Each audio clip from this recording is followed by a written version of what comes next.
I'm getting a lot of impressions of metal from the very beginning, just metal. So it's like at first I'm holding like a big metal. It's like I can feel the grooves of the edges, like the edges of a quarter are grooved, and so I can like feel this grooves of this metal.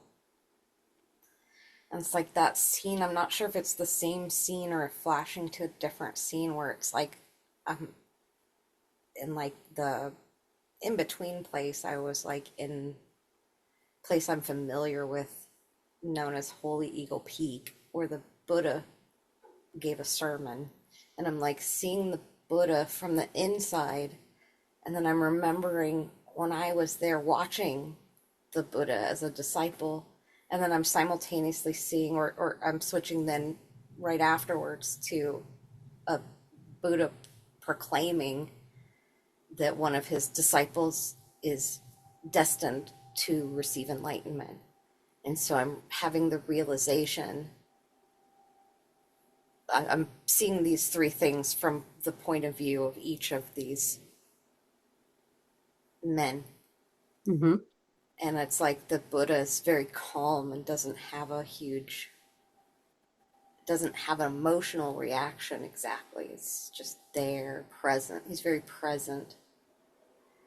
And the disciple that's seeing it for the first time is seeing it for the first time, and it's very a visceral experience. And then the person who's being proclaimed a future Buddha is living in the future. He's has an excitement, and so there's almost like a different, it's like a past, present, future, or remembering and something about knowing the inevitability of attaining this other perspective.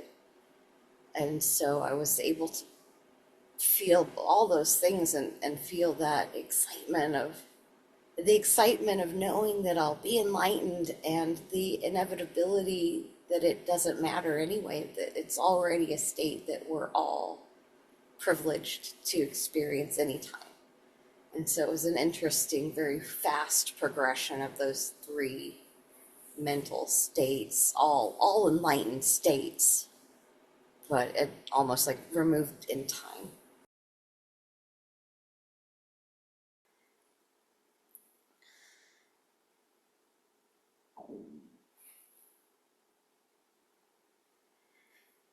It's like I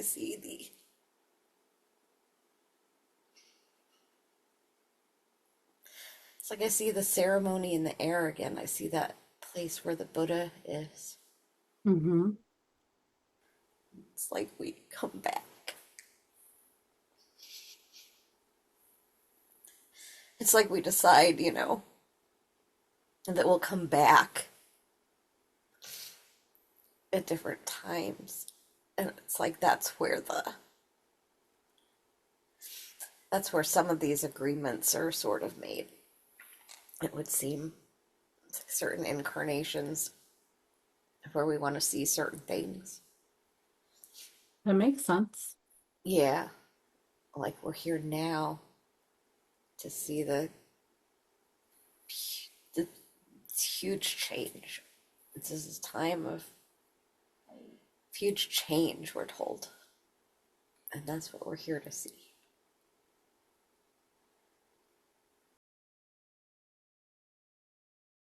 And just started saying, it just doesn't matter.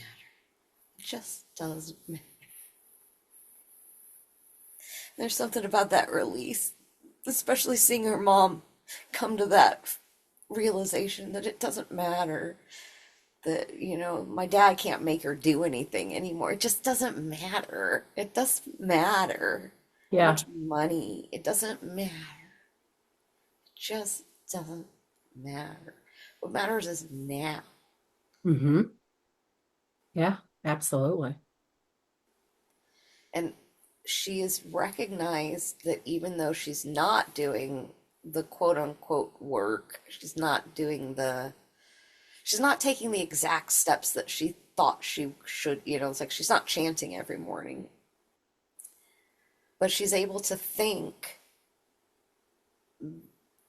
think the mantra. She's able to think the feeling of Nam Myoho Renge Kyo, of understanding, of be here now, of Om.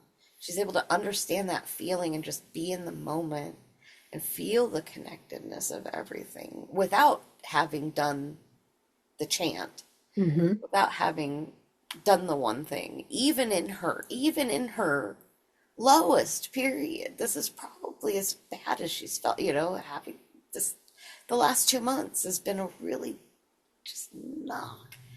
Even with that, she's still showing up. She still has the presence to go into those moments more so than other people do, even with their jobs and their with Yes.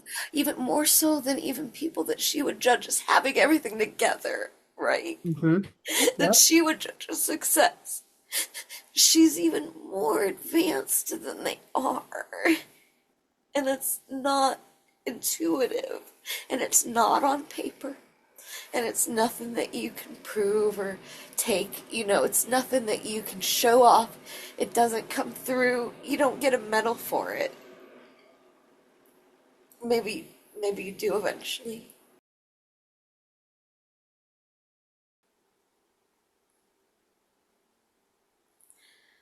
She needs to remember of what we were showing her in the very beginning.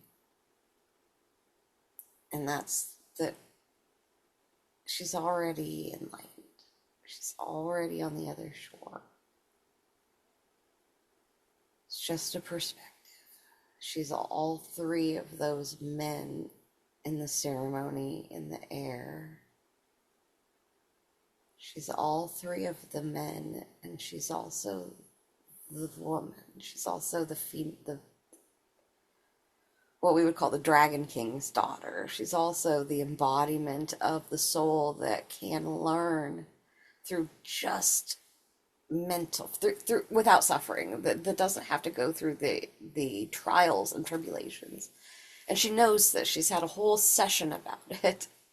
We're going to remind her that she's all of those characters and more. But the feeling of that excitement, the excitement of the disciple that learned, he will experience Buddhahood, and the calmness of the Buddha that's already achieved. It's already done. It's done. And then the newness of the person that's just going through the realization that any of this exists. There's such a thing as wait, there's more than just this one world. There's all three of those all in one. And so it's not, she doesn't need to worry. She can go easily into one, easily into the other. It's not just about the suffering realms. There's all these realms. It's so multifaceted. Don't get stuck in just the one. It's a beautiful message.